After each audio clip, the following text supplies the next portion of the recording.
Alina Habba from Trump's legal team calls the indictment, which we had yesterday, she calls it election interference at its finest. Watch this. This is not a coincidence. This is election interference at its finest against the leading candidate right now for president, for either party. President Trump is under siege in a way that we have never seen before. President Trump and his legal team and everyone on his team will continue to fight, not for him, but for the American people. Andy McCarthy, former federal prosecutor, joins me now. Andy, in your judgment, is this election interference? I certainly think, Stuart, that the goal here is to get uncomplimentary or unflattering information about Trump out into the public domain in the run-up months of the election. I'm sure if you asked the prosecutor, he would say that there were real crimes here. I have real question about that. But I think the political objective here was obvious both from the remarks that he made after he returned the indictment. He spoke for about 3 minutes, and for 2.5 of it, he spoke about the Capitol riot, which is not something that's charged in the indictment, but it's something he wants to sear into the public view of what he's doing. And obviously, he's trying to push the case to trial.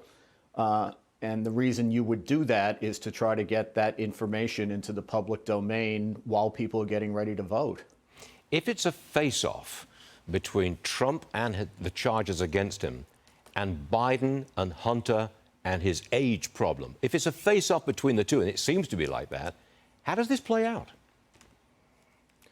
Well, I think for the moment, it looks like it's playing out the way that the Democrats would like, at least in the short term, which is the other Republican candidates other than Trump can't really get any traction.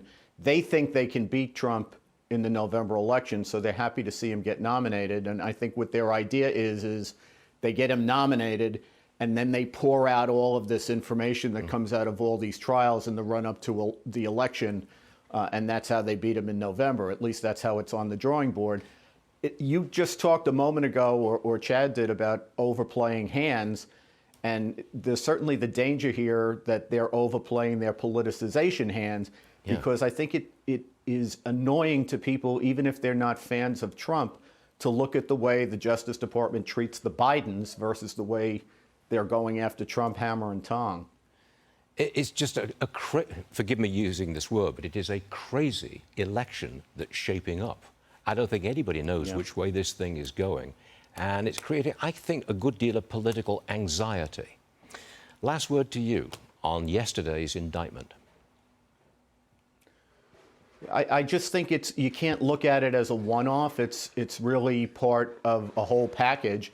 And what you have is Democratic prosecutors, and especially elected Democratic prosecutors around the country, all taking a shot at this guy. And it does put us in what you described rightly, I think, as a kind of an unprecedented, unstable, unpredictable situation. We've never known a situation like this where the political calendar and a litigation calendar marry up like this. No one knows how it'll come out.